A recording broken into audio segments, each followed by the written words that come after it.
Hi, everyone. This is Victoria Crossman. I am a magic and mindset mentor. I help women cope and heal through trauma using magic and mindset and meditation tools. I have been doing a series where I'm interviewing different female entrepreneurs that also deal with mental illness and mental health issues. So just raising awareness for those issues. So today I have Gabby Bogan. I'm super excited to talk with her. She's going to be talking about how she balanced her mental health with her business. And she helps soulpreneurs create ease, flow, freedom, and fun in their life and business. So Gabby, tell me about yourself and your business.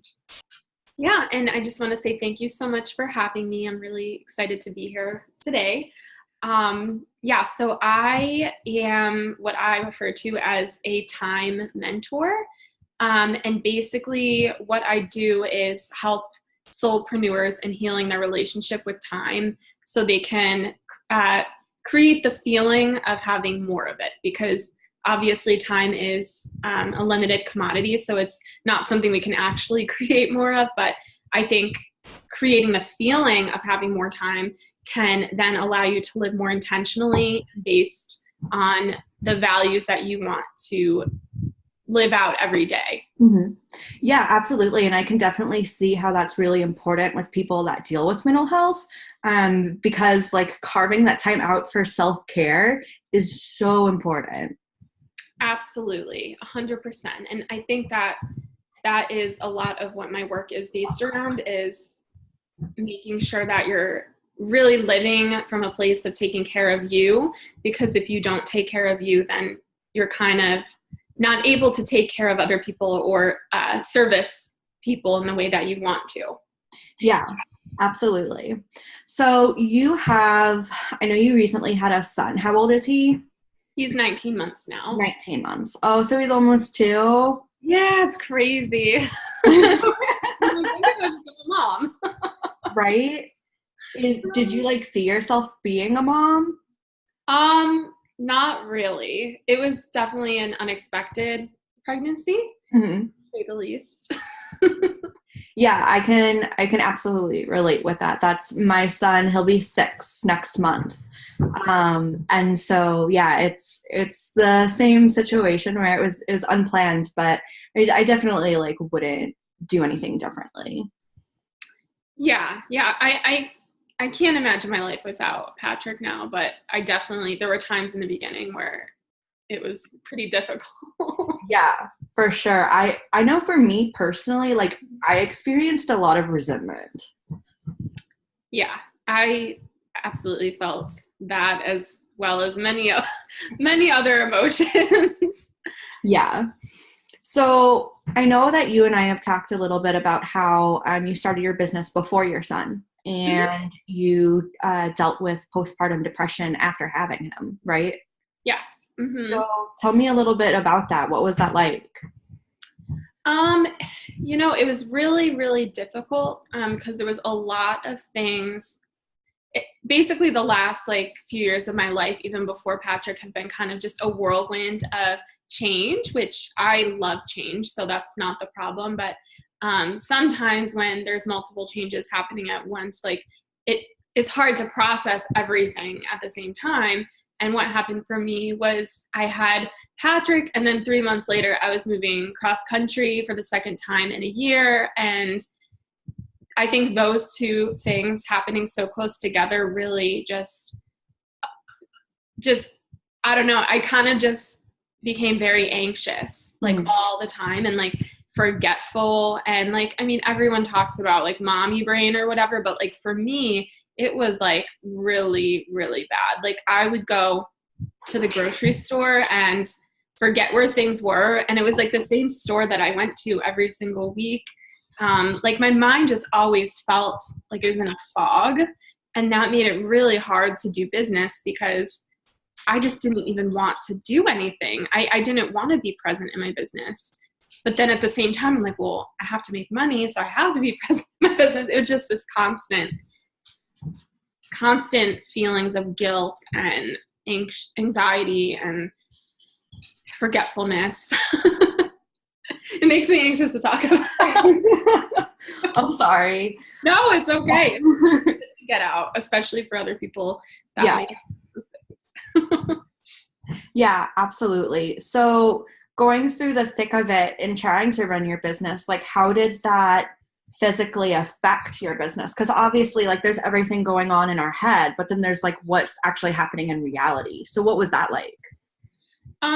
Well, I think there was a big disconnect between like what I really wanted to be doing and then like what I was actually doing, because I never even allowed myself that time to like sit down and figure it out. Like it was always like I was in survival mode and like, oh my gosh, like I have to pay my bills, so I have to like just take on any clients that are willing to pay me. And then like I get so frustrated with all the time that I felt like I was wasting because I was spending it on things I didn't even really want to be doing. Right.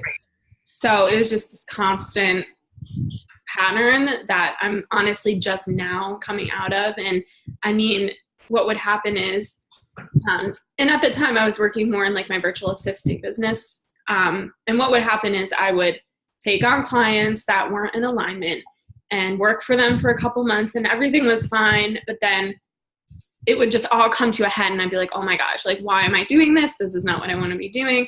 And then like, I'd start to slack off and then eventually the relationship would end. And it was like, I think in the last 19 months, there's been 2 times where I feel like everything's been like staved off and then I'd start over. And that was kind of just like the pattern I've been in the last 19 months, which is not fun. Yeah, for sure.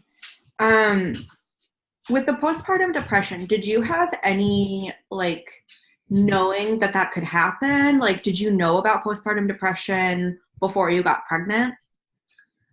Before I got pregnant, I did not. But when I was pregnant, I think I started to feel some of the things that I felt afterwards. So they call it like prenatal depression, I think. Mm-hmm. So I actually did start seeing a therapist about it because I think I was feeling a lot of the things even before they happened. Like I was feeling anxious about how I was going to have a baby and a business and not knowing where, like what my life was going to be like and how it's going to be changed and everything like that. Like it was just made me so anxious. Yeah, for sure. So what's the number one thing that's helped you through all of this? I definitely think making time for my own well-being. I don't want to say self-care because I don't know. That's such a, what's the word I'm looking for? Like just overly used word. Like for me, it's really just like taking care of my well-being, because I think especially as moms, it's so hard for us to understand how important it is to take care of ourselves, even if it is just taking like I say this all the time, if it's 10 minutes to eat a meal, like it doesn't matter, like that 10 minutes of you eating will allow you to become a better person, because you're not going to be like starving and feeling like, oh my gosh, like, so for me, what helps specifically was I started to go on walks with Patrick at the park. And that was something I could do with him, which was super helpful because luckily he just enjoyed them as well. And I would, put in my earphones and listen to music, listen to podcasts, listen to whatever I felt like listening to that day. And like just having that time every day really, really started to change my mind. Yeah, absolutely. So like how long are your walks in the morning? Typically I'd say they're between like half hour to an hour, depending on how long I feel like it. Okay. And that's something you do every single morning? I try to do it every single morning. I can't say I'm like 100% consistent with it because like this morning I had something else I needed to do. But yeah, it's definitely something I really try to keep constant in my life. Yeah, absolutely. So what are some ways that moms can carve out time to take care of themselves if they're dealing with mental health and running a business and also a mom? Well, if you can, like this was my savior, I think. If you can, I highly suggest trying to create a nap time routine if your child is still napping, because that really helped me then to be able to carve out time for myself or my business or whatever it is that I wanted to focus on. Because Patrick at one time napped like 4 hours a day. Now he's really only napping like 2 hours a day, which quite honestly, I still put him in his crib in the afternoon and he just kind of does his own thing. But yeah, I think if you can do that, definitely that would be my place to start. If you cannot do that, I mean, there's so many times where Patrick is literally just running around in the living room playing with his toys, and I'm standing there like journaling or like doing something that is for me. And I don't feel guilty about it because I know that if I don't do those things, then I'm just not going to be, I don't want to say I'm not going to be that great of a mom, but like I'm just not going to be able to be the mom he needs me to be. I think that's better. Yeah, absolutely. And I can definitely relate to that. My son doesn't take naps anymore, but what I love to do is, and like, I'm almost kind of still battling guilt with it. But like what I like to do is like, I'll tell him to take his tablet into his bedroom for like an hour or two so that I can just like have some alone time. Yeah. No, I don't think there's anything wrong with that. I mean, I'm not an expert on kids by any means, but I mean, I know like even Patrick, like he watches like YouTube videos all the time, and like he's actually like learning things from those videos, which I think is great. I mean, I don't think there's anything wrong with it. I don't know why there's such a stigma around it. Right. And it's like, why do I feel this much like guilt and shame when like sometimes for me relaxing means laying down on the couch and watching Netflix? Like it's the same thing. That's so true. Absolutely. I think kids absolutely need their downtime and their alone time just as much as we do. So yeah. Yeah, absolutely. So I know they call it like postpartum depression. Are you still dealing with any kind of depression stuff with him being 19 months? I do find myself sometimes getting into funks. And actually, it's funny you bring that question up today because I am starting to really unravel some of my programmed behavior, which I think what happened for me is postpartum just caused me maybe to face a lot of the things that I had been dealing with for a really long time but didn't know. Yeah. So now I'm actually happy that experience happened because now I'm actually kind of unraveling all the stupid stuff that I have learned over my life. And one of the things I'm learning is that I take on other people's feelings and thoughts. So I notice when I start to do that is when I start to feel depressive again, and I start to feel anxious, and I start to feel like, oh, but me as my own being, I don't feel that way. So I think there are days where, you know, he'll be cranky or whatever, and I'll be like, oh, like I can't do this, but I'm more quickly able to adapt. Like I'll be like, okay, you know what, maybe I have to put my earphones in. Like sometimes I put my earphones in when we're in the car. It is what it is. Like I'm like, because I don't want to stop him either. I'm really cognizant of like how the way I am being is going to affect him. And granted, he may not turn out the way that I think he will, but like at least I'm trying. I want him to feel what he wants to feel without me being like, oh, like stop doing that, stop screaming, stop being cranky, like there's no reason for it. Like I want him sometimes just to feel those things because I know that he needs to feel those things. He has his own feelings. So you know what? I'm going to pop my earphones in so I don't have to listen to it, and I'm going to keep my vibes high. Actually, my boyfriend and I are always like, you're a low vibe, Patrick. We're all high vibe up here. Like, come on. That's hilarious. I'm going to start using that with my son. Yeah. I think it's important, like, to really just recognize that you can have your own feelings. You don't need to take on your kids' feelings. It's not easy not to, but you don't have to. You have a choice.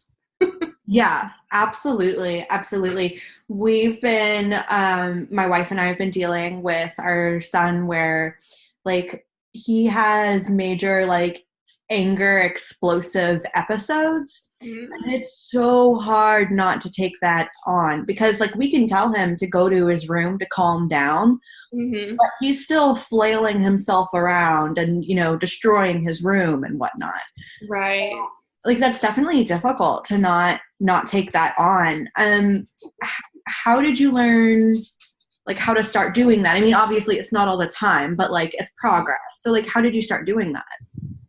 Um, I'm trying to think exactly. Like, I know it started early on with him because something that I have learned in my relationship with my boyfriend, um, because like I said, I've always been the type of person to take other people's feelings on. Mm-hmm. And he taught me that that actually might not be healthy. And I like it was honestly like mind blowing at first. Like I don't think it was really hard for me to understand. Like, well, wait, like I thought taking other people's feelings on was me like showing I cared. Like, how am I supposed to show someone I care if I'm not feeling what they're feeling? But so he really taught me that that is maybe not the healthiest of behaviors, and that I can actually feel the way I want to feel, even if someone else is feeling a different way. So I think knowing that, I kind of went into motherhood just being like, there's going to be times where, you know what, Patrick's not happy, Patrick's tired, Patrick's cranky, whatever it is. But he's his own human being. Like I cannot make him feel any other way. And I mean, obviously I do as much as I can. Like I try to, I obviously make sure he's taken care of, and then I try to like give him toys or like try to do something, but sometimes it's just not enough, and it is what it is. Yeah. Yeah, I get that. I get that. So earlier, a little bit before, you said something that really struck me, and you were talking about, I'm trying to gather my thoughts here. Yeah, no, you're fine. You were talking about how you were grateful that the postpartum depression happened because it basically forced you to like work on like heal other stuff, right? Yeah. So I think that's really beautiful, and that's one of the reasons why I'm so excited to like have you on here and be talking about this. Because so for me, like with my mental health, like I 100% like classify it as a mental illness. Like I have, you know, depression, like bad depression, like PTSD, PMDD, like I have all of these diagnoses. And I think that there are a lot of people out there that deal with like a little bit of depression or a little bit of anxiety, and they think, oh, well, it's not that bad, it doesn't count. Right. And so I think that that's really beautiful that you're great able to be grateful for it, because it's forcing you to work through things, as opposed to like I've personally been in therapy since I was 12. So like I think that's really, really lovely. Can you tell me more about that? Yeah, I think so.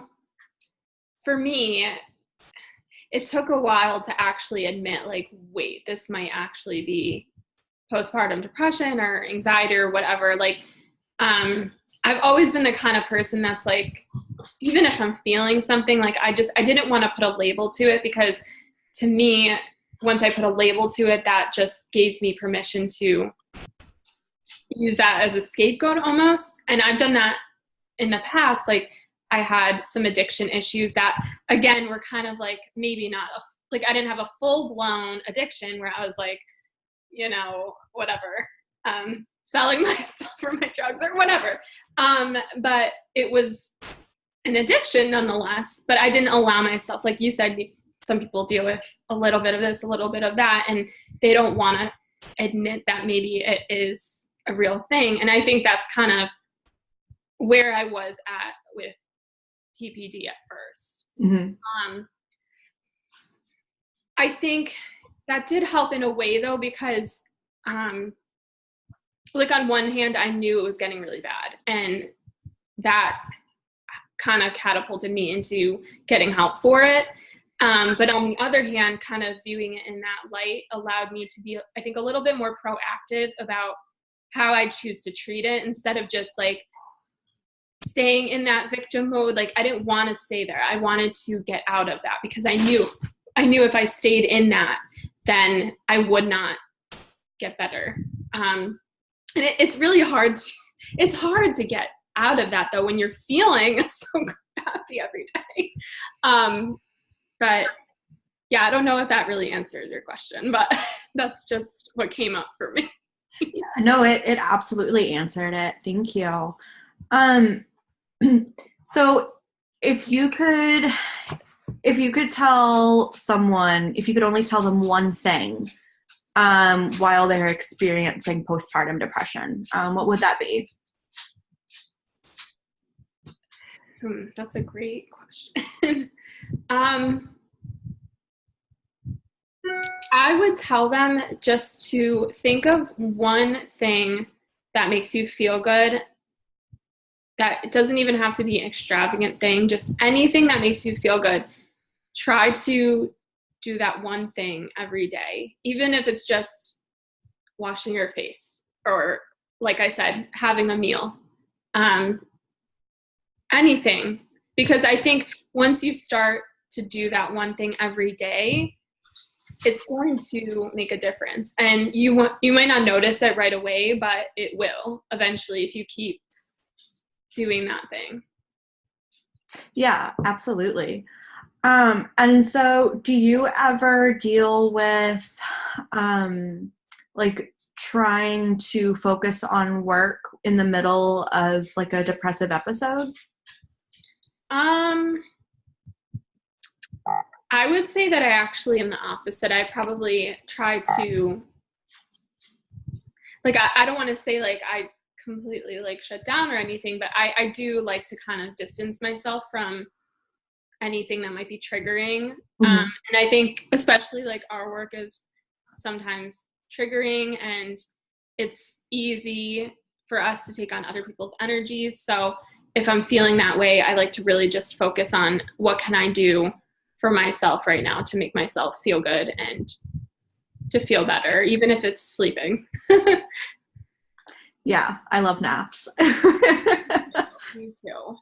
Admittedly, I haven't taken enough lately, but I know. I thought about taking one yesterday, and I ended up just watching TV.